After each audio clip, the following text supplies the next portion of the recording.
Familia querida, el Señor les bendiga y les guarde. Insensatez y maldad de los hombres. En el libro de Romanos, capítulo 3, verso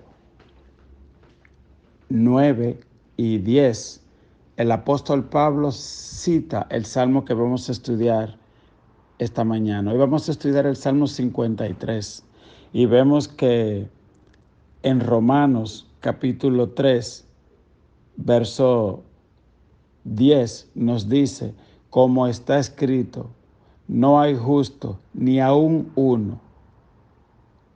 Y también nos dice Romanos capítulo 3, verso 23, todos pecaron y están destituidos de la gloria de Dios, siendo justificados gratuitamente por su gracia mediante la redención que es en Cristo Jesús.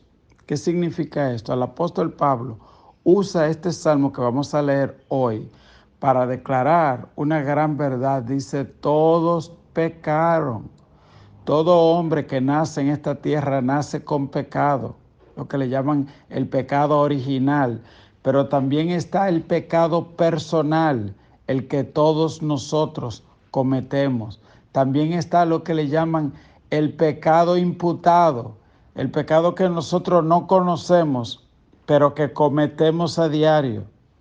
¿Ok?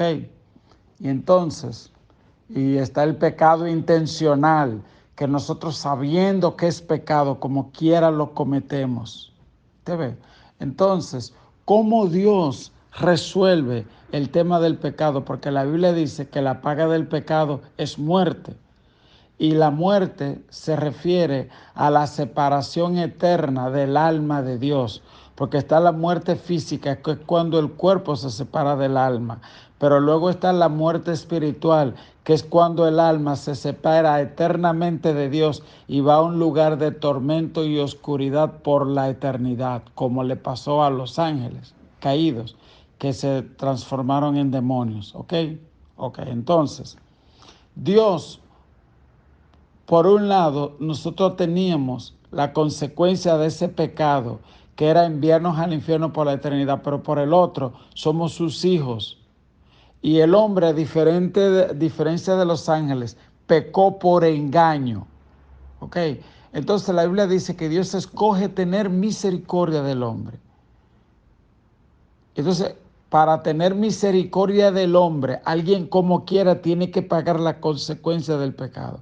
Y eso es muy importante porque a veces pensamos que uno puede pecar y arrepentirse y que el arrepentimiento evita las consecuencias del pecado.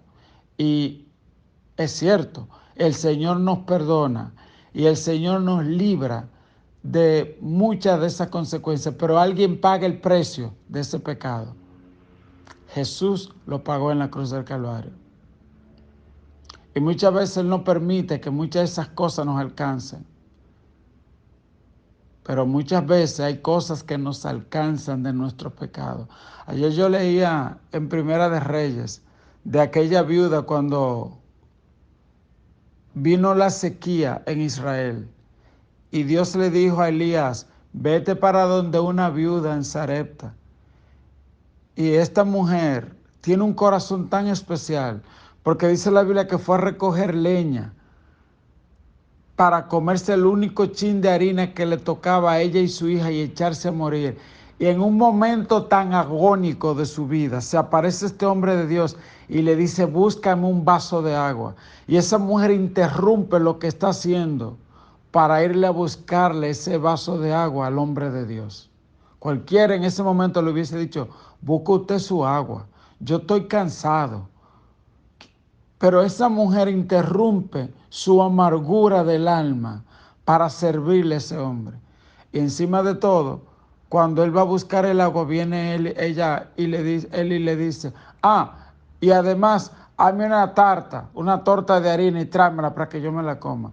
Pero este perfecto extraño. Y entonces ahí es que ella le dice, vive Jehová tu Dios, que solo me queda un poquito de harina y un poquito de aceite, e iba a hacer la última torta de harina para comérmela junto a mi hijo y echarme a morir. Y él le dice, haz como has dicho, pero la primera torta de harina me la trae a mí, y luego la otra se la comen tú y tu hijo. Y dice Jehová que nunca te va a faltar ni harina ni aceite en esas cotinajas. Y ella le creyó a Dios y vio la obra. ¿Por qué le digo todo esto? Porque después que sus problemas económicos fueron resueltos, dice la Biblia que el hijo se le murió. Y ella va donde Elías y le dice, ¿qué tengo yo contra ti, hombre de Dios? ¿Qué has hecho venir sobre mí mis iniquidades pasadas? Ella tenía un pasado pendiente y tal vez había huido. Sabe Dios, era una mujer israelita que estaba allí en Sidón. La Biblia no da mucho detalle de esa mujer extraña, a donde Elías lo manda y lo reconoce. Le dice, tú eres un varón de Dios, de Jehová. Y cuando se ven así, se vive Jehová tu Dios. Y le dice, ¿por qué has traído mis iniquidades pasadas? Yo quiero decirte algo en esta mañana. Si hay algo que conoce tu dirección, son las iniquidades pasadas. Uno se puede mudar para Nueva York, para Inglaterra, para donde sea. Y el pecado te alcanza. Pero ¿sabes qué? También la misericordia de Dios. Y de eso es que alma este salmo, el 53. Hermano, nunca sea usted de los que se justifican en su pecado. De cuando usted es confrontado, que usted diga, ay, no lo sabía, ay, fue sin querer, ay, qué tal cosa. Haga como el rey David, humíllese y reconozca delante de Dios, como dice el Salmo 32. Mientras callé se envejecieron mis huesos. Entonces dije, confesaré y tú perdonaste la maldad de mi pecado. La mayor necedad que nosotros podemos cometer es creernos que no existe Dios y que no daremos cuenta de nuestro pecado. Pero cuando nosotros venimos delante de Dios y reconocemos nuestra falta, alcanzamos misericordia. El Salmo 53 nos dice el necio en su corazón, no hay Dios. Se corrompieron e hicieron abominable maldad y no hay quien haga el bien. Usted ve, cuando usted dice, no, está bien, usted cree que no hay Dios. Hay gente que dice, sí, Dios existe, con la boca, pero con lo que hacen están diciendo que Dios no existe y actúan en necedad. Entonces dice el verso 2, Dios desde los cielos miró sobre los hijos de los hombres para ver si había algún entendido que buscara a Dios. Cada uno se había vuelto atrás, todos se habían corrompido. No hay quien haga lo bueno, no hay ni aún uno. Por eso le digo que eso fue lo que citó Pablo en Romanos capítulo 3. No hay ni siquiera uno. ¿Cuál es el origen de eso? Un pensamiento cuando tú dices no hay Dios. Cuando tú menosprecias la palabra de Dios. Cuando tú te haces señor de tu propia vida y no la palabra de Dios. Dice el verso 4 con una pregunta. ¿No tienen conocimiento todos los que hacen iniquidad, que devoran a mi pueblo como si comiesen pan y a Dios no invocan? Allí, oiga esto, allí se sobresaltaron de pavor donde no había miedo, porque Dios había esparcido los huesos del que puso asedio contra ti. Los avergonzaste porque Dios lo desechó. Se sobresaltaron de pavor, eso donde no había miedo. En Proverbios lo dice de esta manera, huye el impío sin que nadie lo persiga, mas el justo estará confiado. Eso se refiere al temor, a la incertidumbre, a la depresión, a la ansiedad que le llega al hombre, a la mujer, que pone su confianza en su riqueza, en su fuerza, en su malcriadeza, en lo que usted quiera, y no en Dios. ¿Ok? Huye el impío sin que nadie lo persiga, dice la Biblia.